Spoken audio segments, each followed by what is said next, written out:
How do? My name is Andrew Hancock and I am a VMware technical architect from Yorkshire in the United Kingdom. I have worked with VMware since their birth in 1998. So that's been a quarter of a century now. I've been working with the VMware product catalogue. Some of my close friends say if you cut Andy in half, it reads VMware like a stick of rock from Blackpool Pleasure Beach. I have now written over 130 articles and recorded over 30 hours of VMware vSphere 7 and 8 videos for Experts Exchange, and received 40 Expert Exchange awards over the last 11 years working with the Expert Exchange community. I am currently the overall #1 point earner in the Hall of Fame. I am honoured to have been accepted into the VMware vExpert program since 2011, and I'm currently a VMware vExpert Pro for the last 4 years. And welcome back for another Hancock's VMware half hour. Now, this is probably going to be my last video of 2023. I was going to say it was going to be the penultimate video because I did promise that I was going to do a backup and restore application for VMware vSphere for vSphere 8.0. We'll see whether or not that we can squeeze that in before the big day in 8 days time. But in the meantime, that I wanted to revisit a particular topic, and that's ESXi ARM, or the ESXi ARM Fling, which has recently been updated to version 1.15. And one of the things that I actually wanted to test for a while now, when you installed ESXi ARM, every time there was a new version, you had to complete a new installation. I think a couple of versions ago, I think 1.13, 1.14, they issued the ESX ARM installer offline bundle. So you could effectively do an in-place upgrade. So I'm keen to try that today in our lab. And I can show you our lab. Here it is. It's a cluster of 4 Raspberry Pi 4s with 8 gig of RAM. And I've done a couple of articles on how to install and configure VMware vSphere Hypervisor 7, ESXi 7 ARM on Raspberry Pi 4. All the way back in about 3 years ago now, and the ESXi ARM Fling is still available, and it's in version 1.15. I also did another article on how to boot VMware vSphere Hypervisor 7 ESXi 7 ARM from an iSCSI LUN. Now, I think this is quite swish in the lab here, in that all these 4 Raspberry Pis, they're all powered via PoE, and they also boot off an iSCSI LUN from a Synology NAS. And as you can see at the moment, we'll do this live.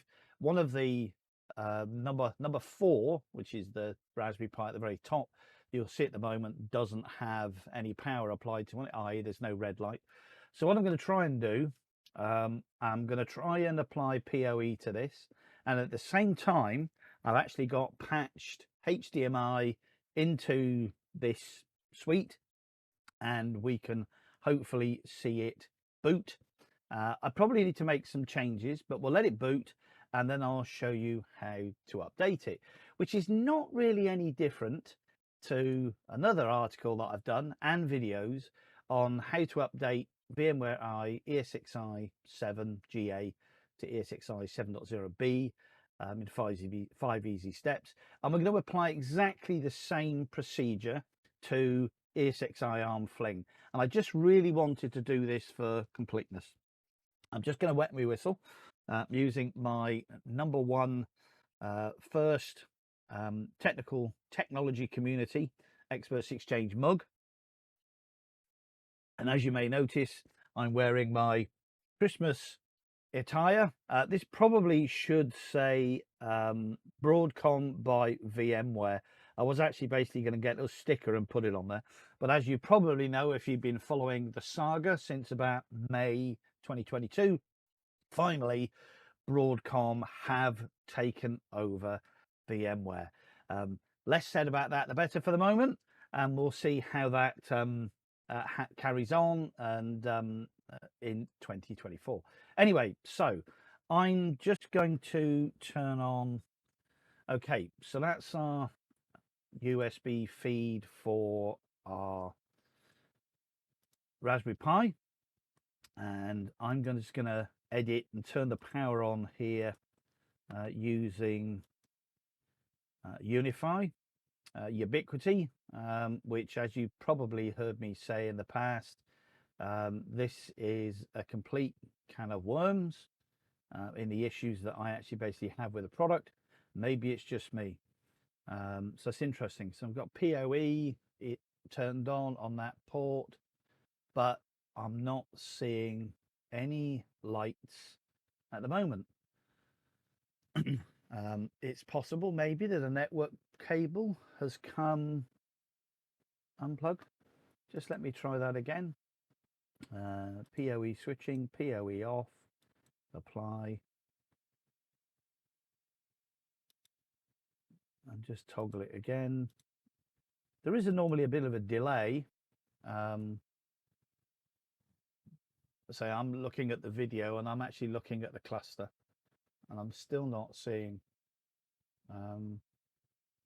I'm just going to go and give it a bit of fettling. It's possible maybe that the cable has come out, or that port was busted, and that would be typical.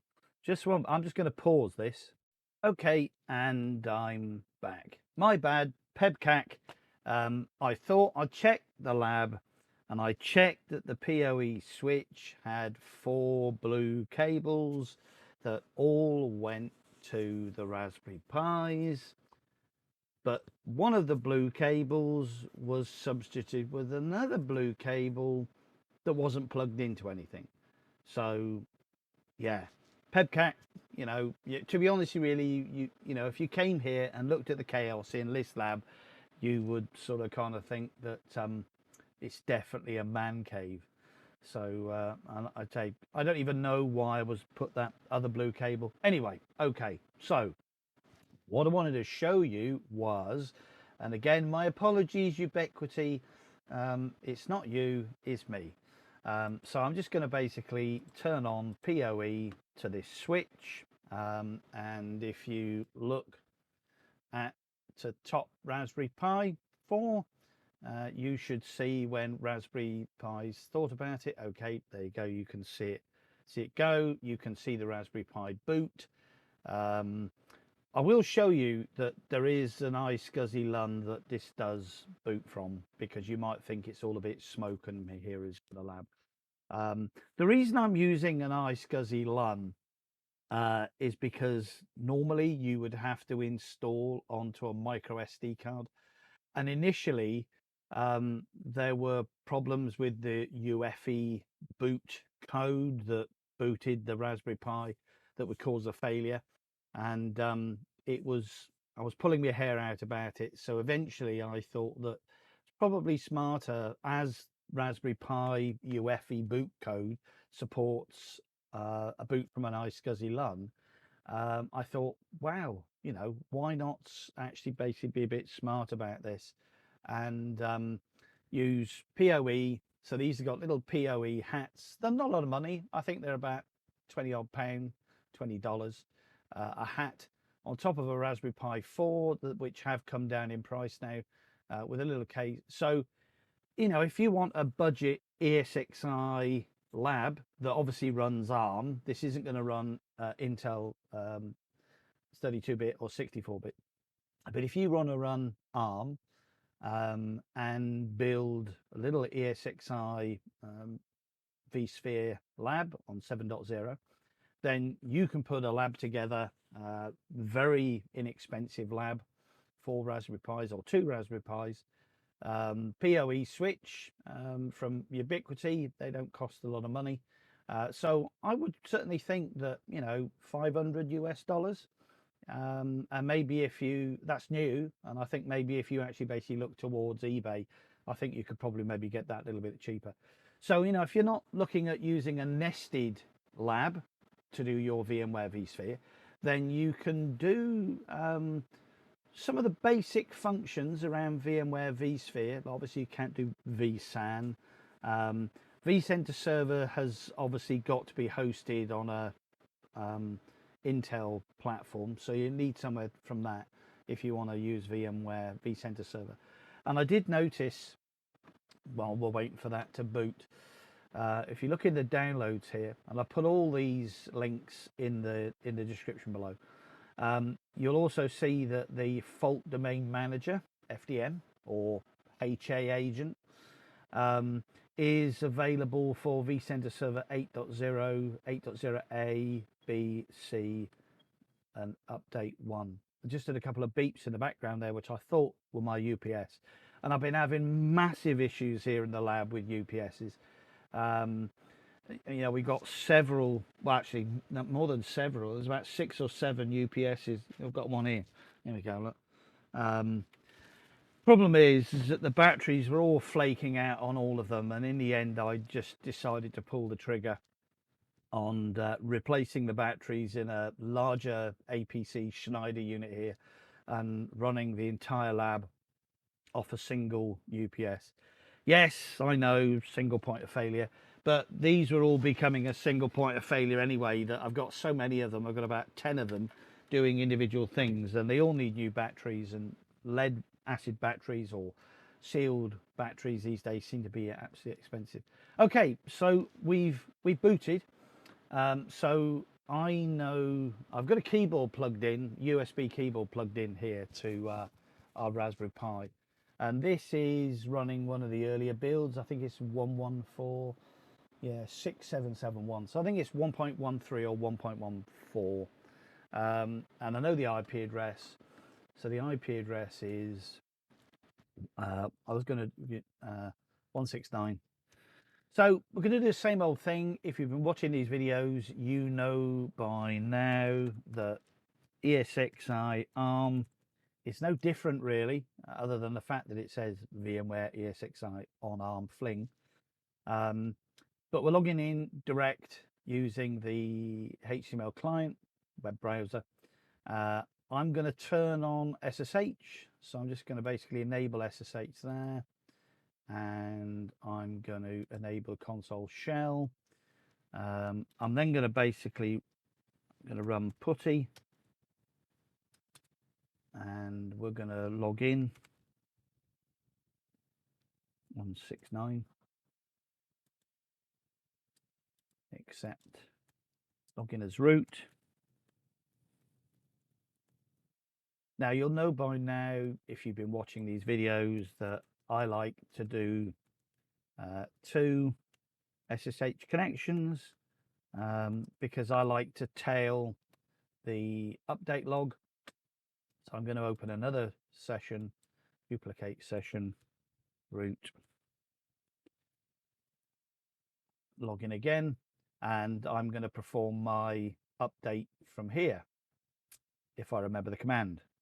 I'm trying to remember where I put it on the data store. Anyway, ESXi software zib update or install -d VMFS volumes NFS VMware backups ESX backup VMware. It's just off the top of my head. I have 2 NASes via NFS connected in as data stores to these ESX ARM servers. I've already done the other 3 hosts, Raspberry Pi 4s. They're breeding around here. You know, I've got another one here. You can see it. But I'm really keen to use this bad boy. This is a Raspberry Pi Compute Module 4. And I'm really keen to use the compute modules CM4s with Turing Pi or the blades, and I've been waiting for the Fling to be compatible with the CM4 for a while now, and all these were purchased a while ago before COVID and the world went crazy and scalpers took over, because you can't seem to get hold of CM4s easily. They're always out of stock. To make an even smaller single board compute cluster for Kubernetes, which we'll come on to later next year. Okay, so I digress. I'm going to hit enter. So I'm just going to move. So we're in maintenance mode already. That's our output from our tailed log, and I'm going to hit enter, and hopefully we'll see something happen in this box. And there you go, you can see the update. Now this update's very fast. Maybe there's not as many drivers in the fling, not as many VIBs. It's also running on an iSCSI LUN. So if we just sort of kind of go back here, I'll fill in. We can sort of kind of see real time. Now this is a bug in maybe a bug in Ubiquity that I keep actually assigning these MAC address to devices, and it keeps seeming to forgetting them. But you can currently certainly see we're using 4.68 watts, and this is the transmitted data and the receiving data across that port. Predominantly, the majority of that initially is going to be the boot from SAN. So we just go back to our, and there you go, it's complete. If I just scroll up, you can see the update completed, but the system needs to be rebooted. So I'm just going to go back over here, and I'm going to basically say reboot. And what I'm going to try and do is I'm going to I'm watching the screen over there because that's my only output for the Raspberry Pi, and when that restarts I'm going to try and get into the UEFI post boot. Okay, so that's gone down. So if I just escape, hopefully I can get in and show you the boot order, that it is actually booting from an iSCSI LUN. I did actually set the boot timeout to 0, so I'm not sure anymore whether or not that. Oh, there we go. There we go. Okay, so just wanted to show you the boot maintenance manager and the boot options, and I'll go to change boot order, and you can clearly see at the top there there's a UEFI Synology iSCSI storage, and that's the first in the boot order, which is the iSCSI LUN. So I'm just going to go back here. I'm going to say reset, and that's just going to reset Raspberry Pi, and it's going to start booting, and hopefully it will just show our new what is the build. Normally know them. Yeah, okay, so 229.49.429 or v1.15. So we'll just wait for that to boot. And I'll tell you what, I was gonna say a naughty word. Here we go. Surprise, surprise. I'm gonna have to go and fix that. Clearly the bug still exists within the Raspberry Pi loader. So I'm going to go off and fix that. And the only way to fix it effectively is to reformat the micro SD card and start again and build it from scratch. So leave that with me, and I'll come back shortly and show you it booting. Well, sorry about that pause. It took a little bit longer. Me really scratching my head. It's been such a long time since I actually set up the ESXi ARM boot from LUNs.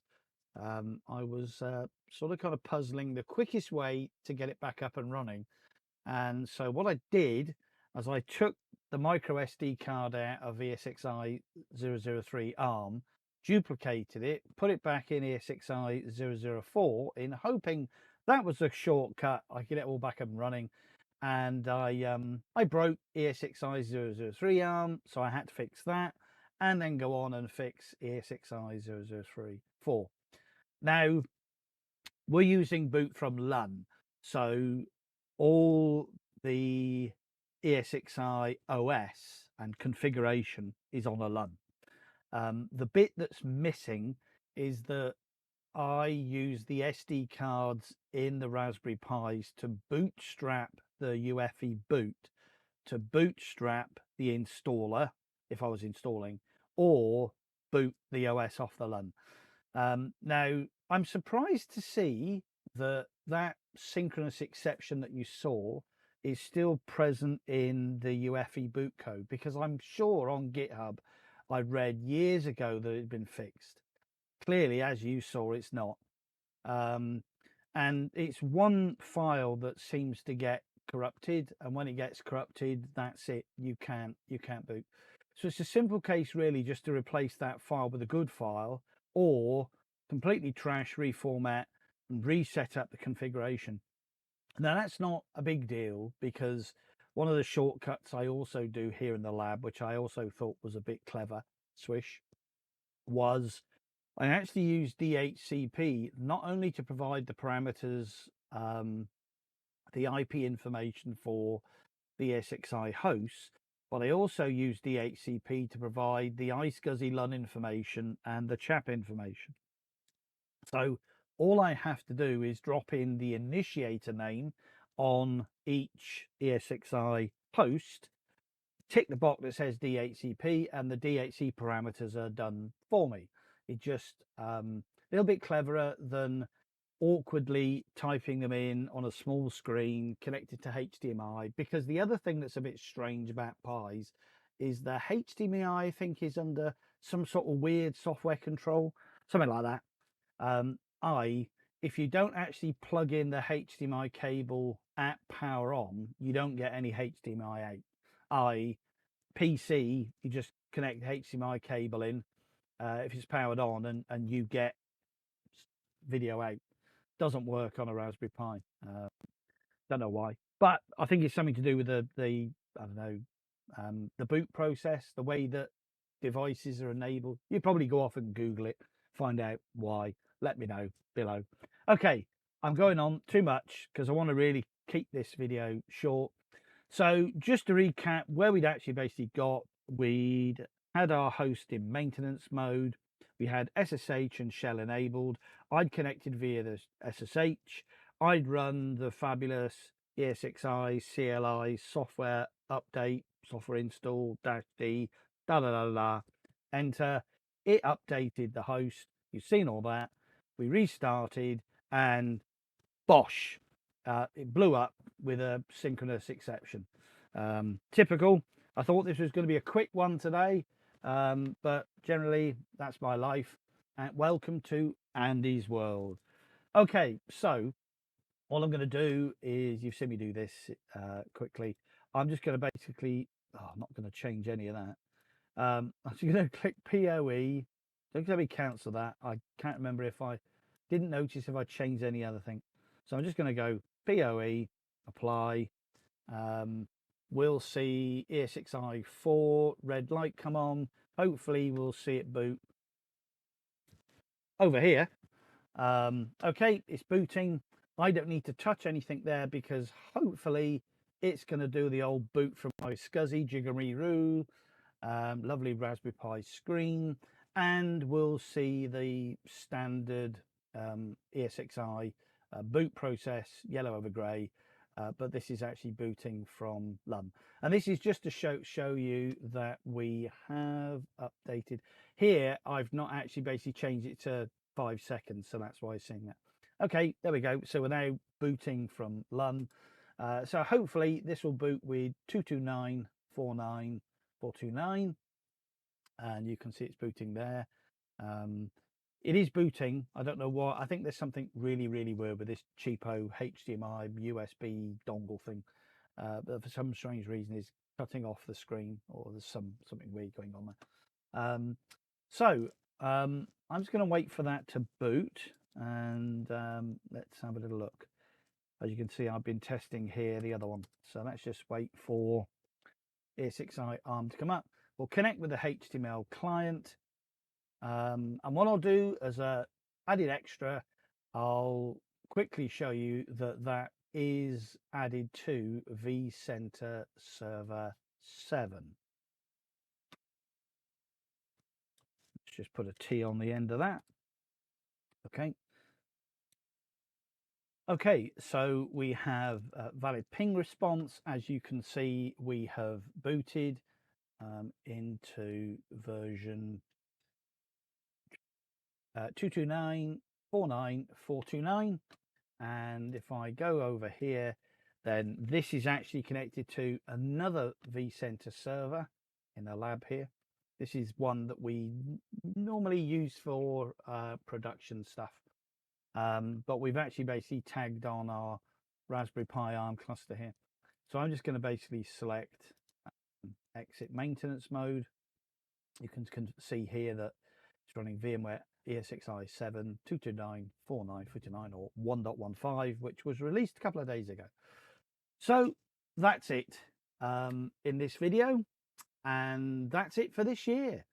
So one final thing, thanks so much for Roomcast for the t-shirt, which, as I said, just a bit of a plug. I did do a video previously, a couple of videos previously on Roomcast Analyzer versus VMware Skyline Advisor Pro. All my articles are listed on GitHub for you. I'll put that in the description below so you can have a little look. So one final Merry Christmas, Happy Holidays and Happy Hanukkah from me to you and your families, wherever you are around the world. And prosperous new year for 2024. I'll be back in 2024 with some more videos on vSphere 7 and vSphere 8.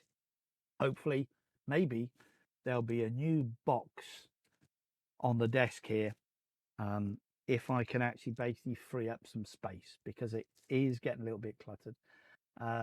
Hopefully we'll have a little look at the Raspberry Pi CM4 in the new year. Maybe we'll do a little bit of video on that. So anyway, I'm not going to go on anymore.